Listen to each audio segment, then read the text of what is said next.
but she's just a girl. My name is Lena, and when I got the job at Ashford Mansion, love was the last thing on my mind. This mansion is so big and beautiful. Can I really be accepted here as a maid?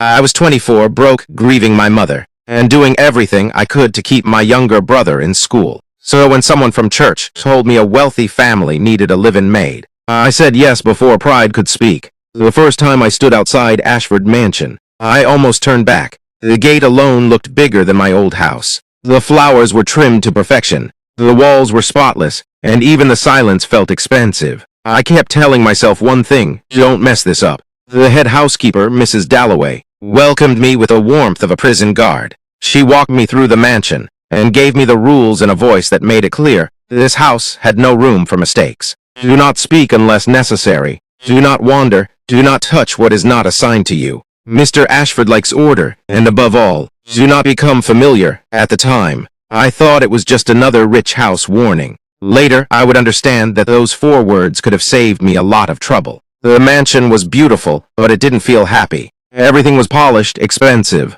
and perfectly arranged, yet the whole place felt cold, like people lived there without really living in it. Then I met Ivy, Adrien Ashford's 6-year-old daughter. She was standing quietly in the doorway while I dusted an upstairs sitting room, holding a stuffed rabbit and watching me with serious eyes. She didn't ask my name. She asked, "Are you going to leave too?" That question told me more about that house than any staff member could. I started seeing her everywhere after that. She would sit nearby while I worked, follow me into quiet rooms, and watch me like she was trying to decide if I was safe. Slowly, she began speaking to me. I learned that she hated noise, strangers, and being left alone. I also learned that children can carry heartbreak more quietly than adults. One evening, I took her dinner upstairs after she refused to eat. Instead of touching the tray, she handed me a brush and asked if I knew how to braid. I sat behind her and gently parted her curls, and when I finished, she asked if I would do it again the next day. Then she finally took a bite of food. That was when I understood something important. She didn't need luxury, she needed safety. That same night, I met Adrien Ashford. Are you the new maid? Ivy doesn't like change. I was carrying tea into his study when the door opened, and there he was, tall, controlled, handsome, and colder than I expected. He looked like the kind of man people obeyed without being told twice. He asked my name, then said only one thing that stayed with me. She doesn't like change. Not a warning about breaking things. Not a reminder to do my job well. Just that she doesn't like change. That was the first crack in the image people had of him. Under all the money and power, there was a father who didn't know how to help his daughter stop hurting. And without meaning to, I was about to become the one person she trusted most. In private, I started noticing something else. He watched everything, especially Ivy. He noticed when she refused food, when she went quiet, when she had nightmares, and when she clung to me a little too tightly. He just didn't always know how to reach her. The more time I spent in that house, the more Ivy attached herself to me. She waited for me in hallways, sat near me while I worked, and refused to sleep unless I read to her or braided her hair first. At first, the staff said nothing, but I could feel them noticing. Even Mrs. Dalloway began watching me more closely, like she was waiting for me to forget my place. One evening, Ivy refused dinner again. She was curled up in the corner of her room, hugging her rabbit,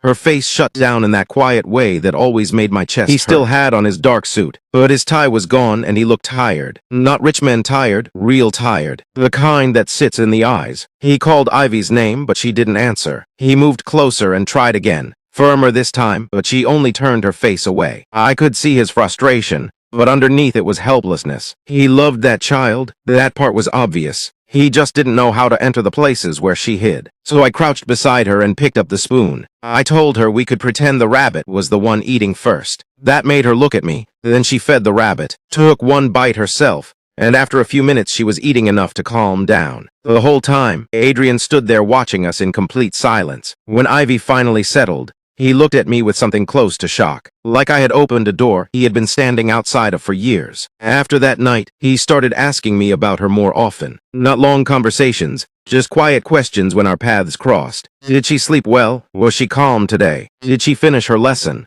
He trusted my answers in a way I had not expected, and that trust began changing the air between us. Then the women in his world became impossible to ignore. The first was Vanessa Cole, beautiful, polished, and exactly the kind of woman everyone expected Adrien to marry. She came often, always dressed like she belonged in magazines, always moving through the house, as if she was already part of the family. She smiled at Ivy, but Ivy never smiled back. The first time Vanessa tried to call her over, Ivy hid behind me and whispered, "I want Lena." Vanessa's face changed for just a second. Adrien noticed. He looked at Vanessa and said, calmly but firmly, "If Ivy wants Lena, Ivy stays with Lena." If Ivy wants Lena, Ivy stays with Lena. That moment shifted something in the house. Vanessa saw it, the staff saw it. I felt it too. By the end of that week, Adrien's mother visited with Vanessa again. That was when I understood the real problem. It wasn't only that rich women wanted Adrien. It was that his family had already chosen the kind of woman they wanted beside him. And I was the exact opposite of that woman. I was invisible, useful, replaceable. Or at least I was supposed to be. But Ivy had started choosing me openly, and Adrien had started noticing me in ways that made the house feel less safe. That was when the trouble truly began. By the time Adrien's mother began visiting more often, I understood one thing clearly. This was no longer just a house where I worked. It was becoming a place where every glance, every word, and every small moment carried meaning. Victoria Ashford had the kind of presence that made everybody around her more careful. She was elegant, sharp, and impossible to impress. When she walked into a room, even the air seemed to straighten itself. And from the very first day, she truly noticed me. I knew she did not like what she saw. She found Ivy in the conservatory with me one afternoon, painting badly shaped flowers while I tried not to laugh. The child was calmer than usual, and for once there was real color in her face. Victoria looked from Ivy to me, then to the paint on the table, and said, "I assume this mess will be cleaned before it stains anything valuable." I stood up quickly and said yes, "Ma'am," but Ivy had already gone still. Children always hear the insult hidden inside polite words. Vanessa, standing beside Victoria in cream silk and diamonds, smiled at Ivy and offered her some expensive toy she had brought from Paris. Ivy didn't even look at it. She moved closer to me and held onto my hand. Victoria noticed, so did Vanessa. And then, without warning, Victoria said, "You may go now. Family time does not require staff standing around." I was about to step back when Ivy shook her head and said, "No, Lena stays." The whole room fell silent. Victoria's face changed only slightly, but it was enough. Vanessa's smile became thinner. Ivy held on tighter to my hand and repeated it, louder this time, "Lena stays." Before the moment could turn uglier, Adrien walked in. He took one look at Ivy, one look at his mother, then asked what happened. Victoria answered smoothly, saying she only wanted private time with her granddaughter. But Ivy, with tears filling her eyes, said Grandma wants Lena to leave. Adrien crouched in front of his daughter and wiped one of her tears away. Then he stood up and said in that calm voice of his, "If Ivy wants Lena here, then Lena stays." Victoria did not argue, but the chill in the room deepened. I could feel it settling over all of us like a warning. That night the staff whispered more than usual. Some said Adrien had embarrassed his mother. Others said Vanessa would never forgive me, even if I had done nothing. Myra, one of the kitchen girls, pulled me aside and told me to be careful. Men like him can notice you and ruin your peace without even trying, she said, and women like them will blame you for it. I told her nothing was happening, but my voice lacked conviction, because the truth was something was happening. It wasn't love, not yet. It wasn't even anything anyone could name. But it was there, growing in the silence between moments. A few nights later, Adrien found me in the library after I had settled Ivy to sleep. He asked if she had eaten well, then surprised me by asking how I always knew what to say to her. I told him I didn't always know. I just listened. He looked at me for a long moment and said, "Everyone else tries to manage her. You make her feel safe." It was such a simple sentence, but it went straight through me. No one had looked at what I did with that kind of understanding before. Then he asked me about my family. No employer had ever asked that with genuine interest. I told him about my mother, about my younger brother, about how grief had a way of making survival feel heavier. He listened quietly, and when I finished, he said, "That's a lot for one person to carry." Those words stayed with me long after I returned to my room. Not because they were romantic, but because they were kind. And kindness from a man like Adrien Ashford was more dangerous than flirting ever could be. From that point on, I began noticing him too much. The way he softened only around Ivy. The way he looked exhausted when he thought no one was watching. The way he stood alone at the edge of his own parties like a man trapped inside a life everybody else envied. And the more I noticed him, the more careful I became. Because I knew women like Vanessa belonged in his world. Women with money, elegance, and family approval. Women who wore confidence like perfume. I was just the maid. But houses like that have a way of turning small, impossible things into scandals. And I was beginning to understand that the greatest danger was no longer being invisible. It was being seen. The real trouble started the night Ashford Mansion hosted one of Adrien's charity dinners. By late afternoon, the entire house had turned into a performance. Flowers arrived in huge arrangements. Extra staff moved in and out of the kitchen. Silverware was polished twice, and Mrs. Dalloway looked as if one wrong breath from any of us would send her over the edge. Guests from powerful families were expected, along with investors, society wives, and of course Vanessa Cole. I had been assigned to stay mostly on Ivy's floor, which suited me because she hated loud gatherings and too many strangers under one roof. As the evening grew busier, Ivy grew quieter. She refused the dress chosen for her, refused to come downstairs, and finally hid inside the little reading tent in her room with her rabbit pressed against her chest. You're my best friend, Mr. Bunny. Do you want to play hide and seek? I'll hug you tight so nobody finds you. I sat near the entrance and spoke softly until she stopped trembling. She asked if the shiny woman was back, and I knew immediately she meant Vanessa. I told her yes, but that no one would force her to go down. She stared at me for a long moment, then asked me to stay, so I stayed. By the time the party below had reached full volume, Ivy had cried herself to sleep with her head resting in my lap. I was sitting on the nursery floor, trying not to move and wake her, when I heard a knock at the door. Adrien stepped inside, still in his suit, looking every bit the billionaire the guests downstairs expected to see. Yet the moment his eyes landed on his daughter, his whole face changed. He looked softer, almost relieved. Then he noticed the awkward position I was in and asked quietly, "She chose the tent again?" I nodded, and to my surprise he smiled. A small smile, brief and unguarded, but real. It changed the room in a way I felt all the way down to my chest. He came farther inside and lowered his voice. "My mother says she's becoming impossible."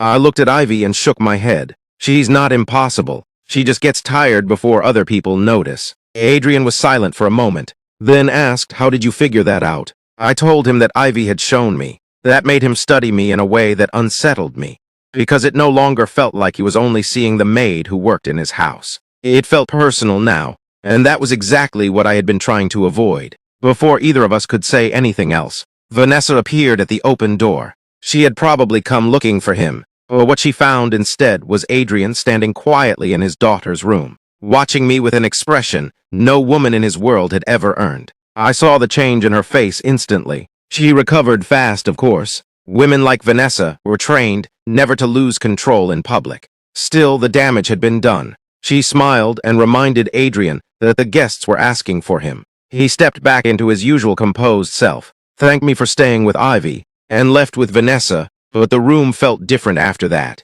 Something had been seen that could not be unseen. The next morning the house was colder. Mrs. Dalloway corrected me twice over things that had not been wrong. Vanessa sent a bouquet for Adrien that sat in the foyer like a warning. Even Myra in the kitchen avoided saying too much. But before lunch she whispered, "She saw something last night, and women like her don't forget." I told myself it did not matter. Nothing had happened. Adrien had only checked on his daughter. I was only doing my job. But I knew that was no longer how it looked. That afternoon Adrien returned home earlier than usual. Ivy had spent the day restless and would not settle for her lesson, so I took her outside to the back garden where she liked the quiet. We were sitting on a bench feeding crumbs to birds when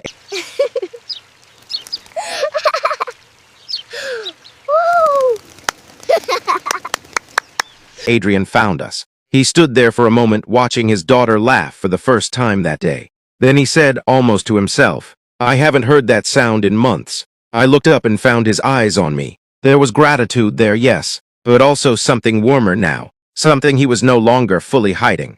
He sat beside Ivy and asked if she wanted to have dinner with him that night. She agreed only if I came too. The air shifted the second she said it. Adrien looked at her, then at me. I was already preparing to excuse myself, but before I could speak, he said, Then Lena joins us. It was such a small decision. But in that house, small decisions carried weight. Ivy looked pleased. I felt my pulse stumble. And somewhere in another part of the mansion, I knew the women in Adrien's world were about to become a much bigger problem. Dinner with Adrien and Ivy should have been a simple thing. But nothing in that house was simple anymore. I tried to refuse at first, quietly saying I could help serve and then leave. But Adrien looked at me and said, "Sit down, Lena. Ivy asked for you." There was no harshness in his voice, yet it still sounded like something I could not argue with. So I sat at the far end of the table, painfully aware of every plate, every glass, every rule I was probably breaking just by being there. Ivy, on the other hand, looked happier than I had seen her in days.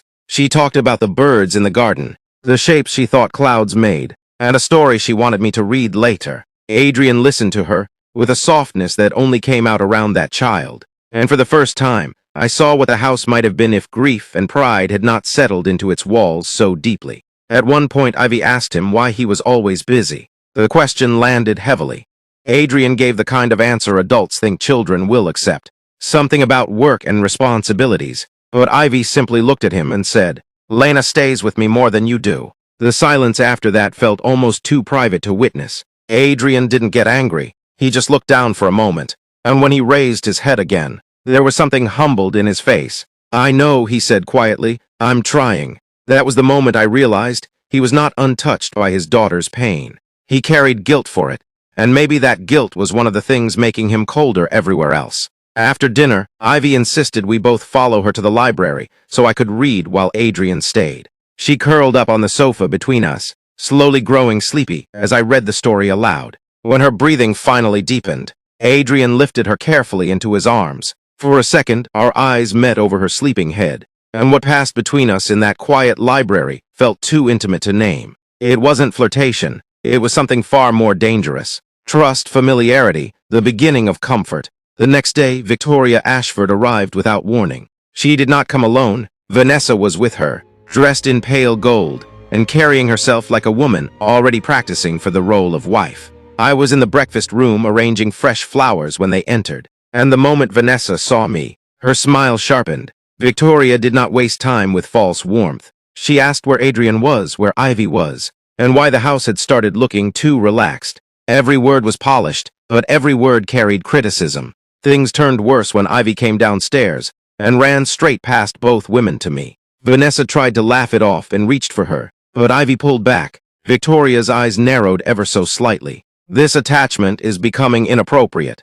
I lowered my gaze and said nothing, but inside I felt a warning clearly. It was no longer just annoyance. They were beginning to see me as a problem. That evening, I overheard enough to understand how serious it had become. While returning folded linen past the drawing room, I heard Victoria telling Adrien that Ivy needed structure, not staff raising her in place of family. Adrien's answer came low and even. "She's not raising Ivy, she's helping her." Victoria replied, "That is not how it looks." Then came the sentence that chilled me. "You are allowing boundaries to blur." I moved away before I heard more, my hands shaking so badly I nearly dropped the linen. That was the first moment I truly felt afraid. Not because I had done anything wrong, but because in rich houses the truth rarely matters once powerful people decide on a story. By the end of the week, the pressure increased. Mrs. Dalloway began reassigning my tasks, keeping me busier downstairs. Vanessa's visits became more frequent. Victoria started taking sudden interest in Ivy's routine.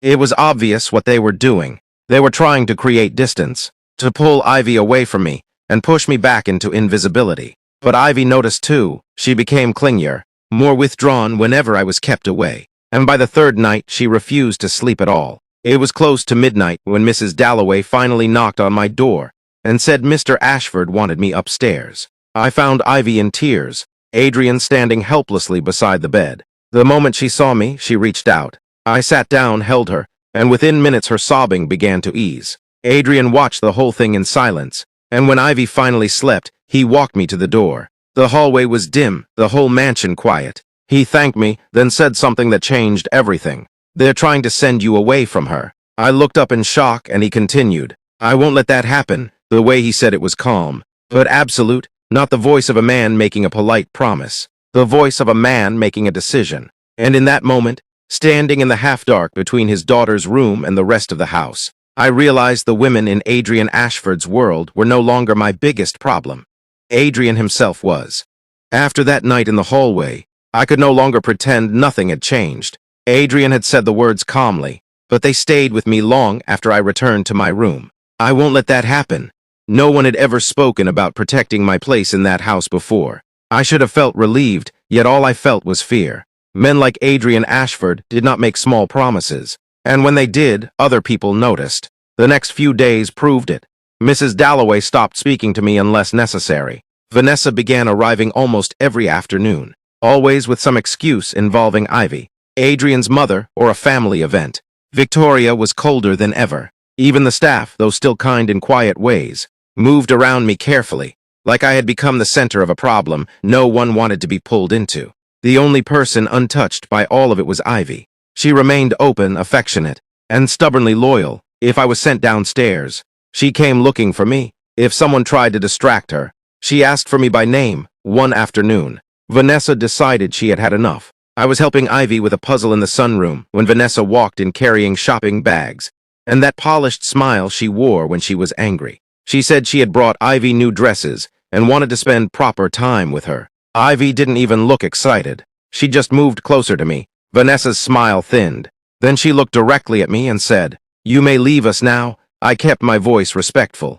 "Miss Ivy is in the middle of something." Vanessa stepped closer. "I wasn't speaking to the child. I was speaking to you." Before I could answer, Ivy pushed the puzzle pieces aside and said, "No, Lena stays." Vanessa let out a small laugh. "But there was poison under it now. This is exactly the problem." She said she's become far too attached to staff. That was when Adrien entered the room. He had clearly heard enough to understand the moment. His gaze went first to Ivy, then to Vanessa, then finally to me. Vanessa turned toward him, already prepared with her polished explanation. But Adrien cut her off with one sentence. "Lena stays." His voice was quiet. If Ivy wants Lena, Ivy stays. But there was steel in it. Vanessa stared at him, stunned by how plainly he had chosen a side. Adrien didn't soften. "If Ivy wants her here, she stays. This conversation is over."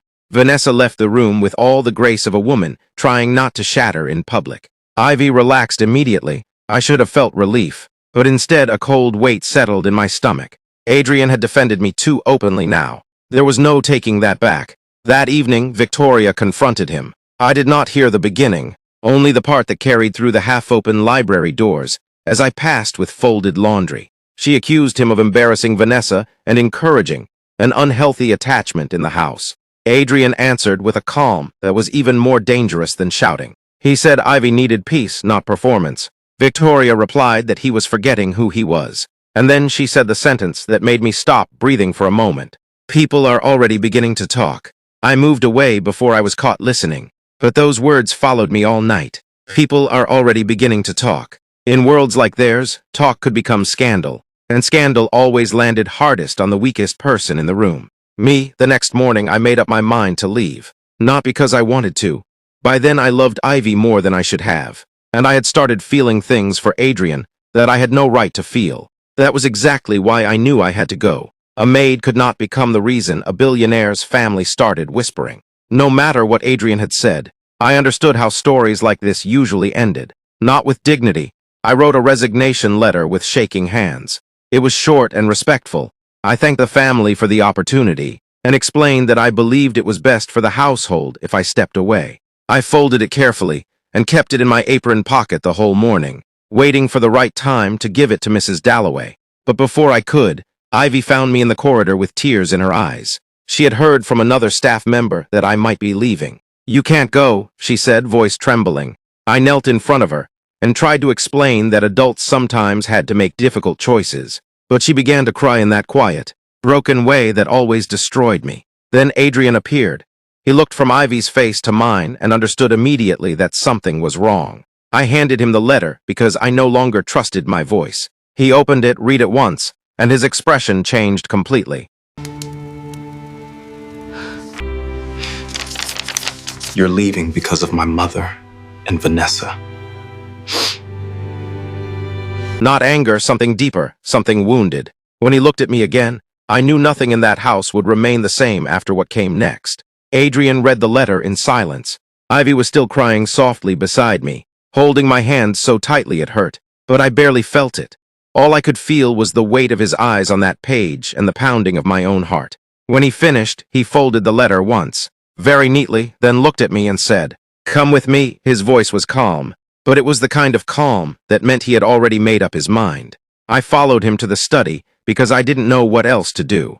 My legs felt weak once the door closed behind us. He placed the letter on the desk and turned to face me. "You're leaving because of my mother and Vanessa." It wasn't a question. I kept my eyes lowered and said quietly, "Sir, I think it's best." He took a slow breath, then asked, "Best for who?" I had no answer to that. Best for Ivy? No, best for me. I wasn't even sure. Best for his reputation. Probably, but saying that aloud would have made everything more humiliating. So I said the only thing that felt safe. This house was peaceful before I became a problem. Adrien's expression hardened at that. "You are not the problem," he said. "The problem is that everyone in this house thinks they can decide what Ivy needs without listening to her. And now they think they can decide for me too." I looked up then, startled by the sharpness in his voice. This was the first time I had seen him stop being careful. He stepped closer, not enough to frighten me, but enough that the room felt smaller. "Do you want to leave?" he asked. The question was so direct it stripped away every excuse. I opened my mouth, but no words came out. Because the truth was, I didn't want to leave. I wanted the gossip to stop, the pressure to disappear, the class lines to stop existing. I wanted impossible things. Adrien watched my face and seemed to read the answer there. His voice softened. "Then don't." That should have been the end of it. But rich families do not surrender quietly. That evening, Adrien called his mother and Vanessa to the house. I was not meant to be present, but Ivy refused to let go of my hand. And when Adrien saw that, he told me to stay. We gathered in the drawing room, and the tension was so thick it felt like another person in the room. Victoria sat with perfect posture, Vanessa beside her in silent fury. Adrien stood near the fireplace with Ivy close to one side, and me a few steps behind. Wishing I could disappear, Victoria spoke first. She said the situation had become embarrassing, and that staff boundaries had been crossed. Vanessa added, in a smooth, wounded voice, that she had only ever cared about Adrien and Ivy, but had been repeatedly disrespected. Adrien listened without interrupting. Then he asked one question. "Has either of you made Ivy feel safe?" Neither woman answered. He continued. "Has either of you listened to what she wants, instead of what looks acceptable?" Still silence. Then he said the words that changed everything. "Lena stays not because she is staff, not because Ivy demands it. She stays because she matters to this house. And she matters to me." No one moved. I don't think I even breathed. Vanessa's face lost all color. Victoria looked at him, as if she no longer recognized her own son. What happened after that passed like a storm. Victoria accused him of losing perspective. Vanessa finally dropped her polished mask and asked if he was humiliating her for a maid. Adrien didn't raise his voice. He didn't need to. He simply said, "I am choosing honesty," and in that moment, I understood something about powerful men. When they are done pretending, the whole room feels it. Vanessa left first. Victoria followed, but not before looking at me with enough contempt to last a lifetime. The door closed, and the mansion fell into a silence so complete it almost rang. Ivy looked up at her father and asked, "Is Lena staying?" Adrien knelt, kissed her forehead, and said yes. Only after she smiled did he look at me. I should have walked away then. I should have thanked him for his kindness and kept whatever distance was left between us. But life had already crossed too many lines. Adrien came toward me slowly, like he was giving me time to move if I wanted to. I didn't. He stopped in front of me and said, very quietly, I tried to ignore this. I told myself gratitude was all it was. Then I told myself it was only because of Ivy. But it isn't. My whole body went still. He held my gaze and said the one thing I had never allowed myself to imagine hearing. "I see you, Lena, not as staff. Not as a complication, I see you. I don't know which of us moved first. I only know that when he kissed me, it did not feel rushed or stolen. It felt like a truth that had been waiting too long in silence. E-House changed after that, though not all at once. Gossip came first, of course. Judgment too. Society papers had their whispers. His mother kept her distance. Some people said I trapped him. Others said he had lost his mind. But Adrien did not bend. He brought me into the light of his life one step at a time. Openly, carefully, and without shame. He spent more time with Ivy. He laughed more. The mansion lost some of its coldness. Even the rooms seemed less lonely. People expected our story to fail, because stories like ours are not supposed to happen. A billionaire is supposed to choose a woman his world approves of. A maid is supposed to remain invisible. But Adrien chose differently. He chose the woman who brought peace to his daughter, warmth to his home, and truth to the parts of himself he had kept locked away. Everybody wanted the billionaire. In the end, he chose the maid.